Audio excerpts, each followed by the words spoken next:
বাসভবনমুখী মিছিল ঠেকাতে হোটেল ইন্টারকন্টিনেন্টালের সামনে ঢাল হয়ে ব্যারিকেড তৈরি করেছে পুলিশ। তখন আসসালামু আলাইকুম প্রিয় দর্শক শ্রোতা, কেমন আছেন? আশা করি সবাই ভালো আছেন। ছোট্ট একটি ভিডিও ক্লিপ দেখেছেন যেখানে ছাত্র এবং কি ওসি মামুনের সাথে যে সংঘর্ষ হয়েছিল, এই ভিডিওটি কিন্তু এখন ভাইরাল। এই ভিডিওটি সম্পূর্ণ দেখলে আপনারা বুঝতে পারবেন ঘটনাটি কি ঘটেছিল ছাত্র এবং ওসি মামুনের সাথে। সম্পূর্ণ ভিডিও দেখবেন, কারণ এই ভিডিওতে সকল তথ্য এবং কি সকল ভিডিও ফুটেজ রয়েছে, যা দেখলে আপনারা ক্লিয়ার হতে পারবেন।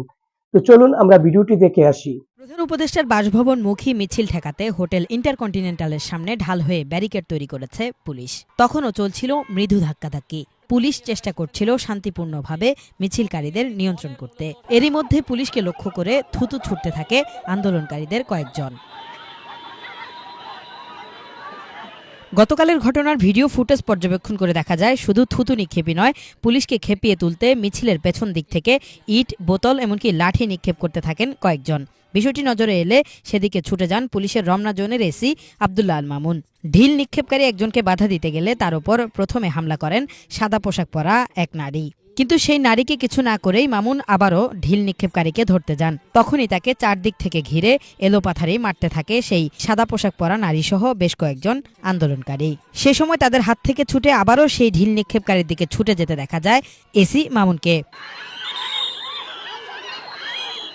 ইন্টারকন্টিনেন্টালে তাদেরকে আটকে দেই, মিছিলটাকে দিয়ে তাদের প্রতিনিধি সহ স্মারকলিপিটা পৌঁছে দিব বলে তাদের সাথে আলোচনা চালাচ্ছিলাম।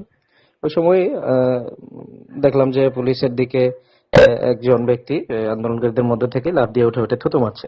জিনিসটা আমার দৃষ্টিগোচর হয়েছে এবং যে থুতু মারছিল ওই ব্যক্তিও বুঝতে পেরেছে যে আমি এটা দেখে ফেলেছি। তো আমি পিছনে যাচ্ছিলাম, সেও ঘটনাস্থল থেকে একটু আস্তে আস্তে করে পিছনের দিকে হেঁটে যাচ্ছিল। তো আমি ভাবলাম এটা সম্ভবত আউটসাইডার কেউ হবে। তো পিছনে গিয়ে দেখি যে না, শুধু সেই না, আরো অনেকে এরকম ইট মারছে, লাঠি ছুড়ে মারছে, বুলেট প্রুফ জ্যাকেট যেগুলো ধস্তাধস্তির সময় পড়ে গেছিল এইগুলো, হেলমেট সহ পুলিশের দিকে ছুড়ে মারছে। এরকম ইট মারছে এরকম এক ব্যক্তিকে আমি মিড আইল্যান্ডের কাছাকাছি একটা জায়গায় চার্জ করতে যাই যে আপনি কেন ঢিল মারছেন পুলিশের দিকে, আপনাদের তো প্রতিনিধি দল যাবে, কথাবার্তা হচ্ছে। এটা বলার সাথে সাথেই পিছন থেকে আমাকে সাদা ড্রেস পরা এক মেয়ে, সাথে আরো অনেকগুলো ছেলে, পরবর্তীতে তাদের সাথে যোগ দেয় আরো কিছু মেয়ে এবং আন্দোলনকারীদের মধ্যে থেকে বেশ কিছু ছেলে, এবং যে থুতু মেরেছিল ওই ছেলেটাও এর মধ্যে ছিল। আমি যখন বুঝতে পারলাম যে তারা আমাকে ব্যাপকভাবে মারার চেষ্টা করছে, আমি তৎক্ষণাৎ মেয়েদের থেকে দূরে সরে গিয়ে আমি শুধু যে ছেলেগুলো আমাকে মারছিল আমি তাদের আক্রমণ ঠেকাতে উদ্যত হই, এবং আমি তাৎক্ষণিক সিদ্ধান্ত নিই যে আমি ওই জায়গায় যদি দাঁড়িয়ে থাকি আমাকে নিশ্চিত আরো খুব খারাপ কোনো পরিণতি ভোগ করতে হবে। সো আমি আমার যে আত্মরক্ষার যে কৌশল আমি সেটা প্রয়োগ করেছি এবং ওখান থেকে বের হয়ে আসতে সক্ষম হয়েছে। মঙ্গলবার বাম ছাত্র সংগঠনগুলোর ধর্ষণ বিরোধী পদযাত্রা প্রধান উপদেষ্টার বাসভবনের দিকে যেতে চাওয়াকে কেন্দ্র করে এই ঘটনা ঘটে। এই ঘটনার পর আন্দোলনকারীরা পুলিশের উপর দায় চাপালেও পুলিশ বলছে আইনশৃঙ্খলা বাহিনীকে বিতর্কিত করার পরিকল্পনা নিয়েই এখানে বিরোধে জড়াতে চেয়েছে তারা। পুলিশ কিন্তু শুরু থেকেই শান্তিপূর্ণ ছিল এবং তাদেরকে অনুরোধ করেছিল আপনারা এখানে আইনশৃঙ্খলা পরিস্থিতি বিনষ্ট না করে, যান চলাচলে প্রতিবন্ধকতা সৃষ্টি না করে আপনারা শান্তিপূর্ণভাবে আপনাদের অভিযোগ জানান, আপনাদের প্রতিনিধি নিয়ে একটা লিখিত অভিযোগ নিয়ে আসেন, আমরা আপনাদের সাথে থাকব। কিন্তু তারা কি করলেন, তারা সেটা অগ্রাহ্য করে উল্টো পুলিশের উপর চড়াও হলেন এবং পুলিশকে তাদের কর্তব্যকর্মে বাধা প্রদান করে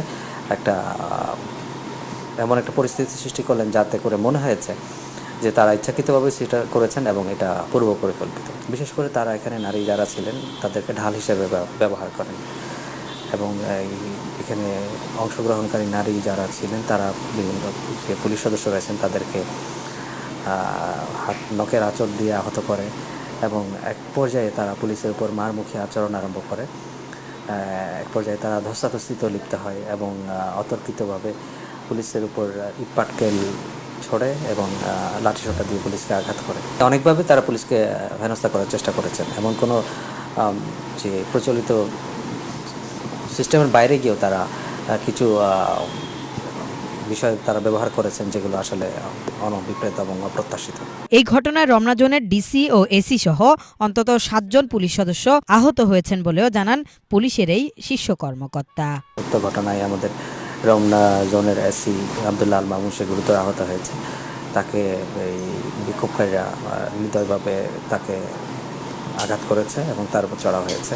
এর বাইরে রমনা ডিভিশনের ডিসি মোহাম্মদ মাসুদ আলম সহ 2 জন নারী পুলিশ সদস্য এবং আরও 3 জন পুলিশ কনস্টেবল আহত হয় এই ঘটনায় ইতিমধ্যে একটা মামলা দায়ের করা হয়েছে।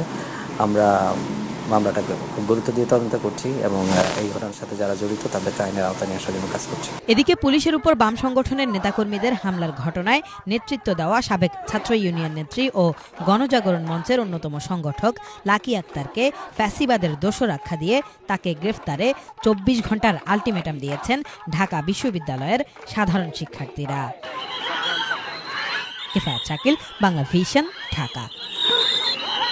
প্রিয় দর্শক শ্রোতা, আশা করি সম্পূর্ণ ভিডিও দেখেছেন, কারণ আপনি আপনার মতামত কমেন্টে লিখে জানাবেন, আর মূল ঘটনা কি ঘটেছিল অবশ্যই আপনারা এই ভিডিও থেকে বুঝতে পেরেছেন। তো দেখা হচ্ছে অন্য কোনো ভিডিওতে, ততক্ষণ ভালো থাকেন, সুস্থ থাকেন, আল্লাহ হাফেজ।